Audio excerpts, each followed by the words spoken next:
Hi കൂട്ടുകാരെ, ഞാനിന്ന് വന്നേക്കുന്നത് അടിപൊളി ഒരു ഒറ്റമൂലി തകരച്ചെടിയുടെ ഒരു ഒറ്റമൂലിയും കൊണ്ടാണ്. ഈ തകരച്ചെടി നമ്മുടെ പറമ്പുകളിലെല്ലാം കണ്ടുവരുന്നുണ്ട്.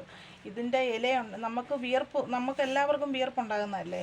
അപ്പോൾ നമ്മുടെ ശരീരത്ത് വിയർപ്പ് തങ്ങുന്ന ഇടങ്ങളുണ്ടല്ലോ, നമ്മുടെ കൈയുടെ ഈ മടക്കിന്, പിന്നെ അകംതൊടയ്ക്ക്, നമ്മുടെ മാറിന് താഴെ, ഇവിടെയൊക്കെ ഇടുക്കുകളിലെല്ലാം വിയർപ്പ് തങ്ങുമ്പോൾ നമുക്ക് കൂടുതലും ഉണക്ക് സമയങ്ങളിലാണ് നമുക്കിത് ഭയങ്കര അസഹനീയമായ ചൊറിച്ചിലും ഒക്കെയാണ്. പക്ഷേ അത് പെട്ടെന്ന് മാറിക്കിട്ടാനുള്ള ഒറ്റമൂലിയാണിത്.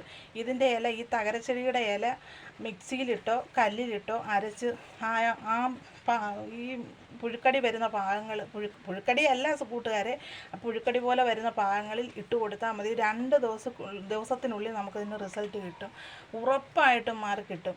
ഞാനിത് ഉപയോഗിച്ചിട്ടുണ്ട്, എനിക്കിങ്ങനെ വന്നിട്ടുണ്ട്, ഞാനിത് ഉപയോഗിച്ചിട്ടുണ്ട്. ഞാനിങ്ങനെ കുറേ ആൾക്കാരോട് ഇത് പറഞ്ഞും കൊടുത്തിട്ടുണ്ട്, അവരും നല്ല റിസൾട്ട് കിട്ടിയിട്ടുണ്ടെന്ന് പറഞ്ഞ്. ഉറപ്പായിട്ടും കൂട്ടുകാരെ നിങ്ങളൊന്ന് ചെയ്ത് നോക്കൂ. എൻ്റെ നാട്ടിൽ നിന്ന് തകരച്ചെടി എന്നാണ് പറയുന്നത്. ഇനി നിങ്ങളുടെ നാട്ടിൽ എന്താണ് പറയുന്നത് എനിക്കറിയത്തില്ല. കൂട്ടുകാരെ, ഇഷ്ടപ്പെട്ടെങ്കിൽ ലൈക്ക് ചെയ്യണേ, സപ്പോർട്ട് ചെയ്യണേ.